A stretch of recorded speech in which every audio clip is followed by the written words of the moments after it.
Kuna balobe baby kuna balobe suki You also want to have your 20, 30-second commercial, which is, this is who I am, this is who I help, and this is how you can connect with me, and who do you help so I can share your name. You want to practice that because you want to be able to say your 30-second commercial no matter who you're speaking to, and if it's in you, you don't have to say it like a routine. One of my sons today ran into somebody that used to be, that was in 5 links, and so he knew that I had done pretty okay with 5 links, and I attained a nice status in 5 links. But he put the gentleman on the phone, and I actually created a dialogue CD with Lisa Nicole Cloud for 5 links. And one of the things we talked about is how to pique people's interest. And so I asked him, I said, how do you go and present this information to people? He said, oh, I don't do that. I do it this way. And I was like, well, you know, really, you need to learn to follow whatever system of what you're working with. He said, oh, yeah, they tell you to pique, but I'm not doing it. I'll be honest with you, when I was in 5 links, that's how I ended up getting a huge team, because I taught my team that it's more important to go and pique people's interest. So follow the system. If real estate investing, it tells you that you need to find motivated sellers, then do the action work that's going to help you get motivated sellers. Now, some people say this is number 6, and some people say that you do not need to have an LLC when you become a real estate investor. And I say that's not true. Sometimes if you're gonna do one property here and there, then some people will say to you, do not get your LLC until you're ready to close the deal you're in. I say if you're really getting into this as a business, you would want, the 2 things you want to invest, well, 3 things you want to invest in is a mentor, your marketing, and the name of your business. Because one thing with an LLC is that it will give you real estate protection. People like to sue, people like to, you know, not everybody understands real estate investing, so they don't understand how it really works. It is not like the traditional sale. You might have tenants in a property. Somebody could get hurt on your property. You don't need them to sue you for everything you have. So an LLC protects you. And then you also have a certain tax benefits by having your LLC. And so you want to speak to your accountant or your, you know, whoever gives you legal advice when it comes to your taxes. Speak to them, because it's very, very important that you do end up with an LLC. I know some people that for every property they purchase, they put that property in another LLC. So every property has its own LLC. And then I know some people that put 2 to 4 houses in an LLC. But nobody I know puts all their properties under one umbrella. I think one of the things you want to invest in is to have your LLC. But do not invest in your LLC before you invest in your mentor and your marketing. Because without marketing, you will not have access to new and motivated buyers and sellers. Without a mentor, you will not know what to do next. And you can follow people. You can't say, I'm going to take a piece of Jay Morrison. I'm going to take a piece of, you know, Mike Ferry. I'm going to take a piece of Robert Allen. I'm going to take a piece of Tom Ferry. And if you do that, you're going to have a monster. Nothing is going to get you from A to Z. And again, you want a mentor that will answer you when you text or call them. Even if they answer you to say, listen, I'll get back to you in 30 minutes, or email me and I'll respond. You don't want somebody that is always going to tell you, I can't answer you for that part of your training. You need to buy the next program. You're in this to make money for your family. And the more you put your money into marketing and really training yourself, especially for your first 6 months to your first year. That is the most critical point of your business. Really learn to be mentored. Embrace being mentored. Embrace a marketing budget. A marketing budget. Excuse me. And part of your marketing is your business cards. You should not have a box of business cards for a whole year. Get to the point where you're giving out a lot of business cards, but you're collecting information, and not just collecting people's business cards and stuffing them somewhere. When we talk about networking, we go over a lot more about how to keep the people whose business cards you've collected remembering you and top of mind. Another thing you want to do to really get your business off the ground is you want to make sure you have a goal to look at X amount of houses per week. If you want to make a lot of money, you definitely need to look at least 10 houses a week. Sometimes if you want to make even more money, you can look at 10 houses a day. You know, you can have real estate agents sending you property. You're going to get properties from your marketing campaign. You're going to get properties when you're driving for dollars, when you're driving around and you see for sale by owner signs or abandoned buildings or properties. This is another way you're going to collect information and see what's going on with these properties, and then determine if you're looking at 3 2s in this specific neighborhood for this specific price point, then make sure you have access to seeing that stuff and look at as many as possible, but put in offers. If somebody's asking $100,000, put in a lower offer if you can.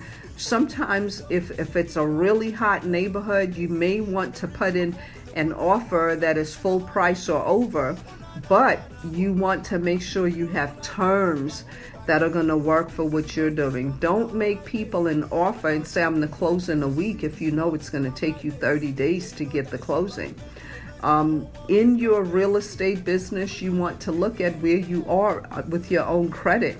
And if you have bad credit, it's not going to stop you from getting started, but I really encourage you to work on your credit as you're doing this business. The other thing you want to start doing is saving some money. We do a budgeting class at the beginning of the year for the ministry and for the real estate. And one of the things we encourage people to do is to have either 5 envelopes, 5 jars, and let's say you have $1, break it up into dimes and put 20 cents in each jar if that's the least you can do. If you have 10 pennies, put 2 pennies in each jar. The concept is what you want. If you have $100, put $20 in each jar, and you're going to label these jars with, for different things. But one of the things you want these jars to be for is for your own education and also for reinvesting. You'd be surprised, saving all your change and really saving all your change and not spending it, you can sometimes get a few $1,000s at the end of the year. And then if you save the dollar amount for the date of, that time of the year. So let's say it is the 30th day of the month. You should save $30 on that day. If it's the 60th day of the month, you should be saving not $60, but we have a budget on the Yellow Letter Mentoring Facebook page, and you can pull it down. So it says week 1, you save $1. Week 2, you save $2. The most you end up saving for the year is $52 because there's 52 weeks in the year. And you'd be surprised, you'd save over $1,000. Some people do that 10 times. They can afford to save the first week $10, the second week $20, the third week $30. So they put a 0 on whatever that number is. But get the consistency of saving so you can invest. If you have a job and you want to leave your job and you want to make real estate investing your lifestyle, take a portion of your paycheck and do the work to get your business going. Marketing is key. Scripts and dialogues is key. Mentorship is key. And going out there and doing the activities, having the schedule is key. And then, of course, investing in your LLC. But we're talking about 2, 4, 6, number 7. You want to look at properties. What is your goal of properties? Don't be afraid. Nobody knows you just got started. Don't be. One of my first deals, again, I thank God for my broker, Chuck McGill, because he taught me how to use my commission check to invest. He taught me I could take my commission check instead of going to spend it. It wasn't, whether it's my listing or not. One of the first houses I purchased was somebody else's listing, but I was the buyer, so I used my buying commission as down payment and help with closing costs. And now there's so many programs that give you money back if you will close. Own a piece of property. And one of my second properties, I did letters, and a person responded to the letter. I got the listing. The property was $80,000. It was left to her and her siblings. She didn't want it. I listed the property and then I bought it. It was a 2-bedroom. I turned it into a 4-bedroom in Springfield Gardens, Jamaica, Queens, as it's known.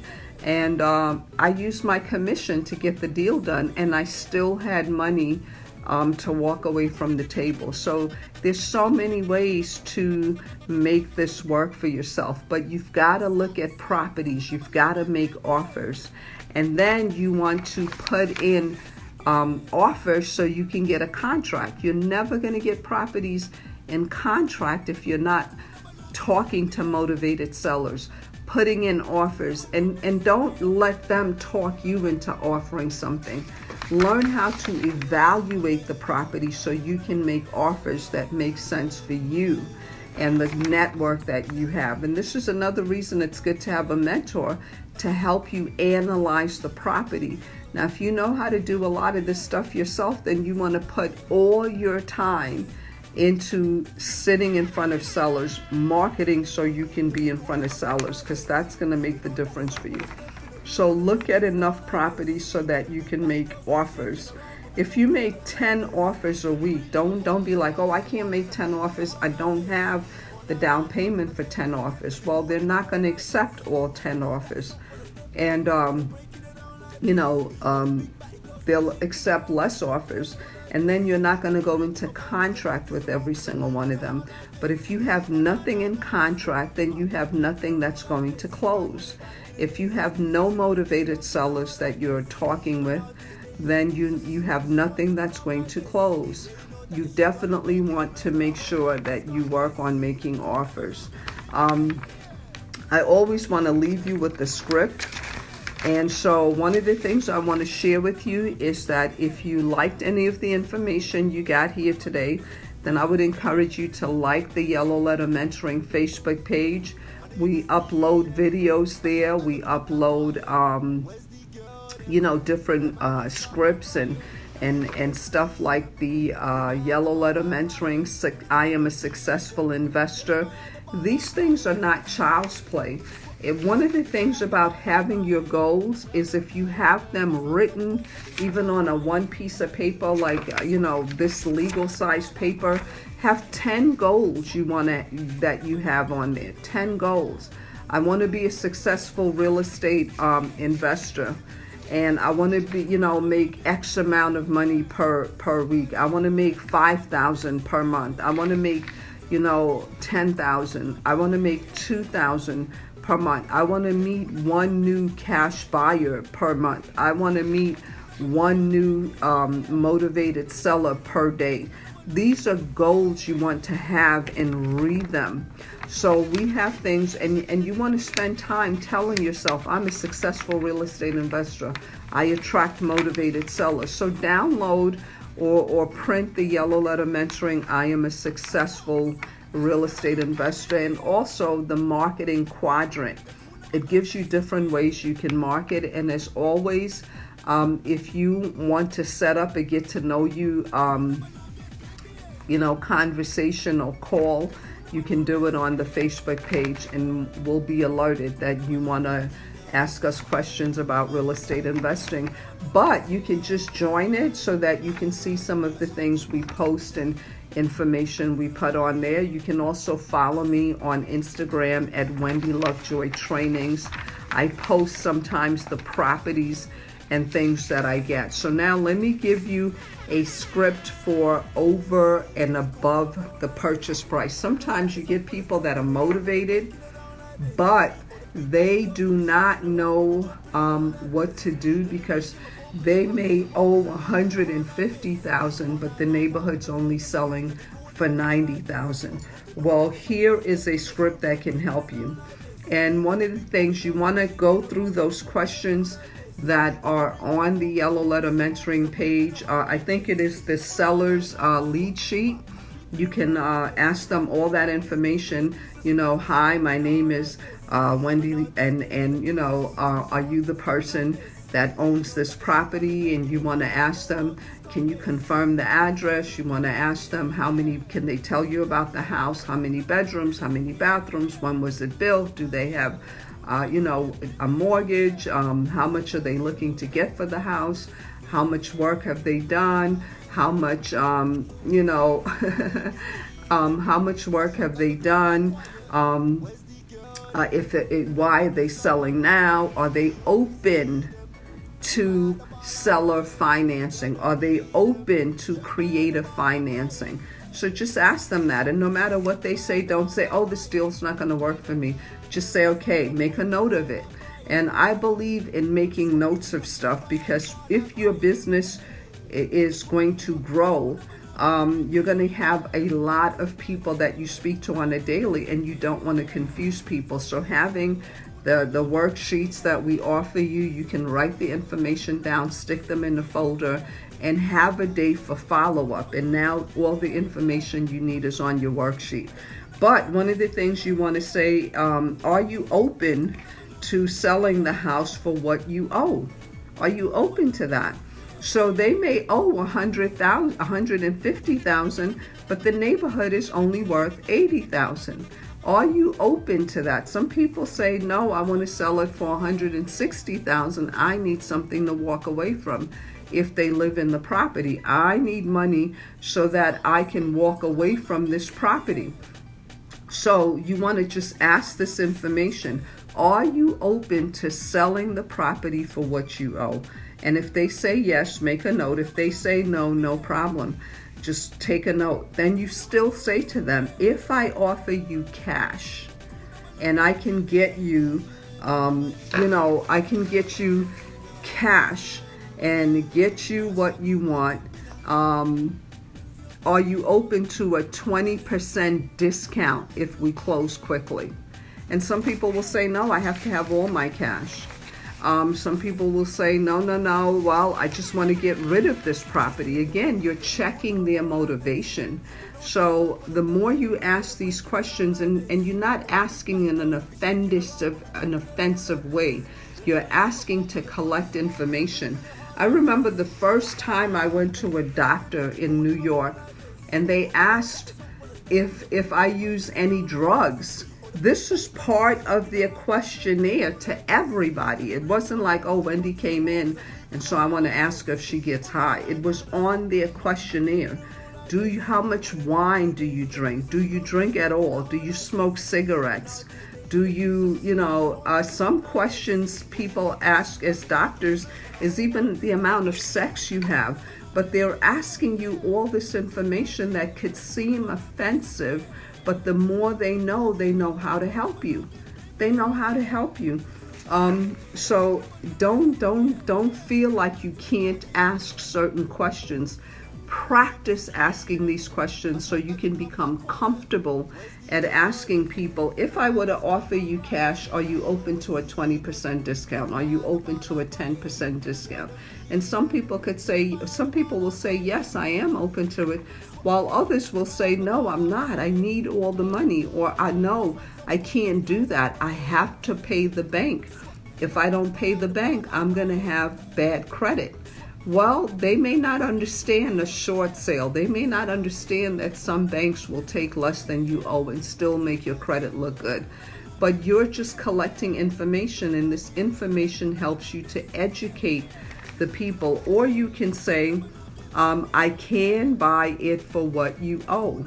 Now, the thing is, if the property is upside down, that is a great property for you to take over the mortgage, make the payments, and have some cash flow. The main thing you're concerned about when a house is worth more than the people owe is what is their mortgage payment and what can you rent it out for. And now with things like Airbnb, there's so many great options. So that is your main concern when somebody is upside down. So this script is for properties that are above market price. And so the other thing you can say is, or I can buy it for what it's worth. So practice saying stuff like this. Are you open to selling your house for what you owe? If I were to offer you cash, are you open, or would you accept? Can you take 20% cash discount so that we can close you quickly? Or I can buy your house for what you owe and close in the time frame you want. Or you can say, I can buy your house for what it's worth. What it's worth and what you owe sometimes can be two different things. And the market value changes quite oftenly. So practice saying that. Stand in front of the mirror, look at yourself, and listen to your tone. Don't feel that you have to be afraid to ask people stuff, because the main thing is you want to get to the point of what is their issue. What is their issue so you can help them solve it. You can end up with the property, or you can end up with the wholesaling fee. And we went over the different ways of wholesaling your property. If you like the the Yellow Letter Mentoring Facebook page, that video is up there, and I will probably ask them to upload it again this week, where it talks about the different ways of wholesaling a deal. You can have the same day closing. You can have back-to-back closing, as some people call it, back-to-back, same day, double closing, same thing. Or you can get a wholesaling fee up front, and that wholesaling fee is one amount. So there's different ways of closing when you're wholesaling, but you want to practice being comfortable talking to motivated sellers and asking them questions that you may think are offensive. It's only offensive if you use a tone like, oh, well, your house is, you owe more than your house is worth. I'm out of here. Real estate investing, you're going to make more money with the real estate you hold on to. Wholesaling, fixing and flipping, bird dogging is going to pay your bills. It's going to put money in the bank. And unless you're the type of person that's doing that so you can invest in, Bitcoins or stocks or whatever else, those things are upside down too. But a piece of property, they're not making land anymore. Once you own the property, you're really paying for the land, because most people are tearing down the house and building something modern. I was in a part of Georgia today, like I said, with two people that are on the Yellow Letter Mentoring program, and they work on two opposite ends of Georgia, but I was able to train them in one particular area and share with them that people are taking the smaller houses, they're buying them, they're tearing them down, and then they're putting something bigger, or they're keeping the lower level and adding to the top, and now the property's worth much more.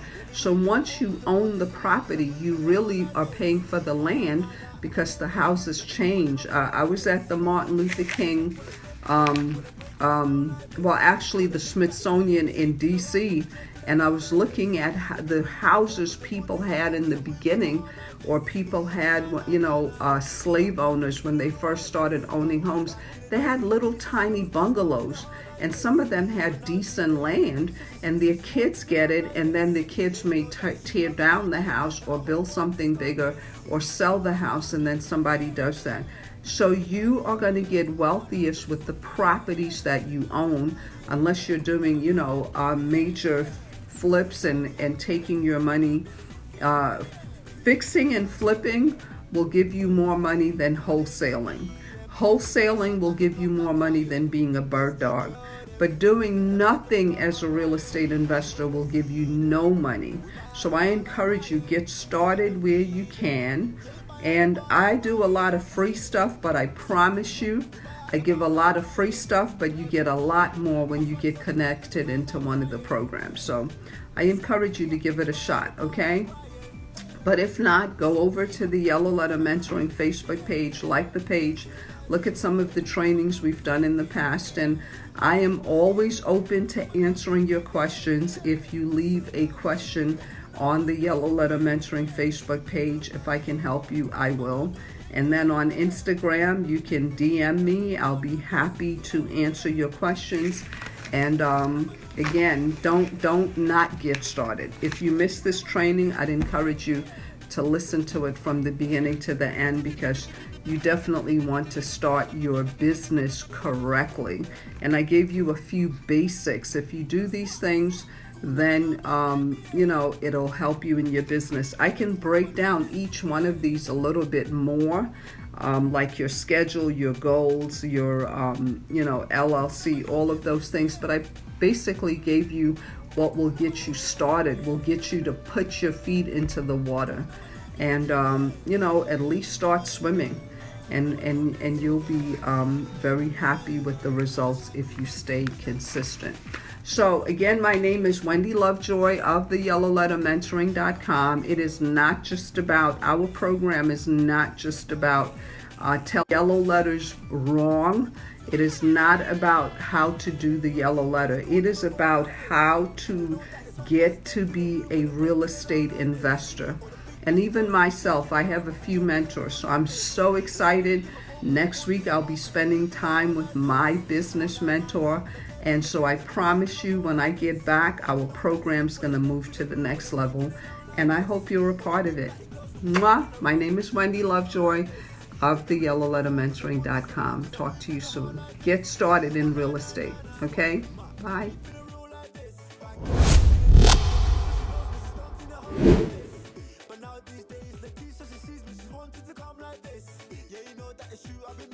Cause they wanted some more, cause I'm moving it hard like this. Oh, nah, nah, nah, and I tell them again, they be calling my phone like